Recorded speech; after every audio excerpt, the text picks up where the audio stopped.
Welcome to Savoir Faire. I'm Nick Manojlovic with a question. Does planning a week of meals ever feel like a marathon? Join us for a lesson on shopping smart and healthy, for a quick cram on easy and thrifty, and a whole week of fast and tasty. We are heading into the home stretch, and you are going to win the race.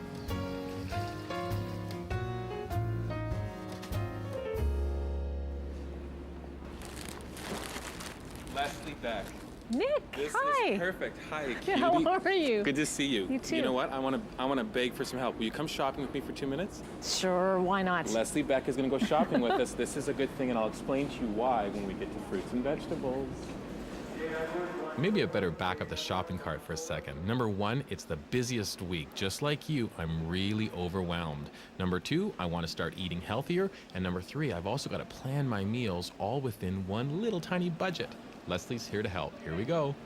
Well, it was very fortuitous to run into Leslie Beck. She is a nutrition expert. She has a private practice, and I thought not only do we need to stretch the budget for the week, but let's make sure that we're buying the proper items when you're trying to create menus. We're in the fruit and vegetable section. Leslie, give me some rules of thumb when purchasing. Okay, what I try to get my clients to do is to eat at least 3 different colored vegetables every day and 3 different colored fruits. And why I say that is because only by choosing fruits and vegetables by their colors, orange, dark green, red, can you get a wide variety of vitamins and minerals, especially the antioxidants. And those are the vitamins and minerals and natural chemicals in plants that protect our cells from damage that may lead to certain types of cancer, heart disease, even arthritis, some experts believe. So I would focus on the dark green, the orange for the beta-carotene, and citrus as well as red, like tomatoes, watermelon, strawberries, for an antioxidant called lycopene. Okay, I'm laughing because she practices what she preaches. Look at this. Carrots, spinach, and she's also got the little tiny baby zucchini. And not only does Leslie practice what she preaches with colors, she's also a nutritionist and a color consultant. I like that angle. This is Red. great. What we're going to do is we're going to head over now to breads. Can I ask you to tag along? Let's talk a little bit about grains. Sure. Okay, shall we go? Okay. Let's go. Hurrah.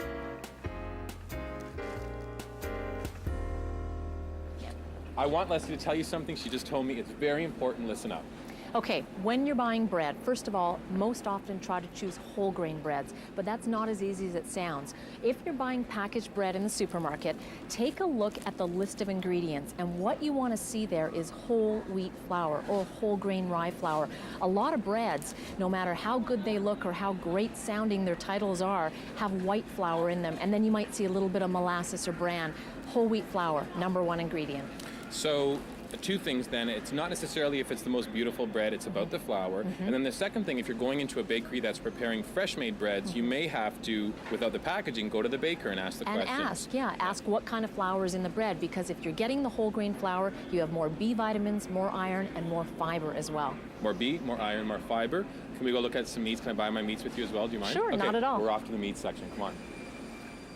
Old habits may be hard to break, yet our dietary habits change constantly. When we were kids, they used to say the bigger the steak, the better the restaurant. But nowadays, it's less red meat, more chicken, less pork? Or is it more pork, less chicken, more red meat? One thing for sure, everything in moderation. I asked my expert to pick out extra lean ground beef. I have a question. What's that? 3 years ago, we were told to maybe reduce our intake of red meat. Nowadays, enjoy it. Should we be eating red meat or not? Well, I think a lot of people shied away from red meat because they're afraid it's very high in fat, when in fact, most cuts of beef are very lean. And red meat especially is a really good source of iron. We get about 8.5% of our total fat intake from fresh meat, so that's not a lot. Red meat's not a big contributor. I think the key to remember is choosing smaller portions. You cannot eat 8 to 10 ounce portions 3-4 nights in a row. So keep it small and use a variety of different protein foods in your diet. I got to change my diet because that's what I do. You better come see me. BLTs. I want to use, let's say, a chicken bacon. Good idea? Yep, sure. You can buy many of them today, and they're usually 50% fat reduced. So if you're looking to cut fat, it's a good choice. Good stuff. I'm not going to take any more of your time. I'm going to go. That's yours? Bring home the bacon. This is mine. That's yours. Leslie, thank you. Oh, you're welcome. Okay. Thanks. Happy shopping. Bye-bye. See you.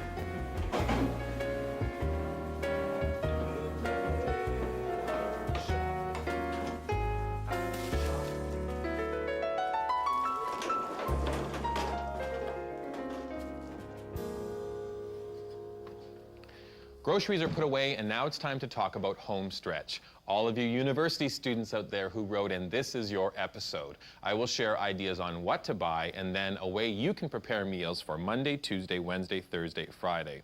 Let me begin by showing you what I picked up at the grocery store. I took Leslie's suggestion and got colorful vegetables: cabbage, spinach, carrots, celery, garlic, parsnips, potatoes, and tomatoes, and onions. And you'll see how all of these items are used throughout the week of planning meals. Bread, pick your favorite, whether it's white, challah, or 7-grain. You'll need some eggs, 2 pounds of chicken, some bacon, a couple cans of tuna, butter, and also 2 pounds of ground beef. All of this together creates the week of meals. Let's talk about Monday's lunch and dinner, bacon, lettuce, and tomato sandwiches, and Nick's famous chicken soup, which I'll begin right now.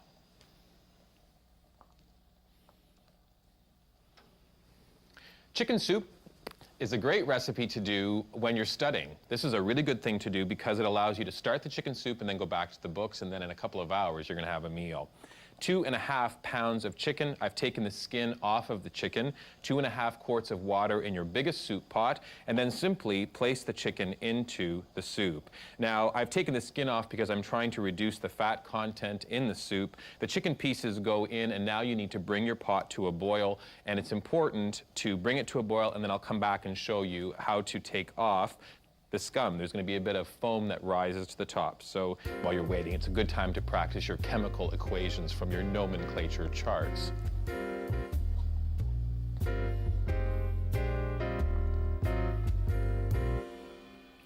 While the soup was boiling, I added in a handful of black peppercorns, and now I can withdraw the foam from the top of the soup. This is important to do because you're taking off excess fat. So even though you took the skin off of the chicken when you started your soup, you're now taking off all of that excess fat. I removed a couple of peppercorns, so now I get to add a couple more in. And then comes the addition of a few more vegetables before we cover this to cook for 1.5 hours. 1 whole white onion, cut it in half and add the onion into the pot. 1 parsnip, peeled and cut in half. 1 carrot, peeled and cut in half. A handful of washed parsley, 2 cloves of garlic, and then you can add a little bit more of the peppercorns if you'd like, some salt to taste, cover it, and allow it to cook for 1.5 hours. There you go.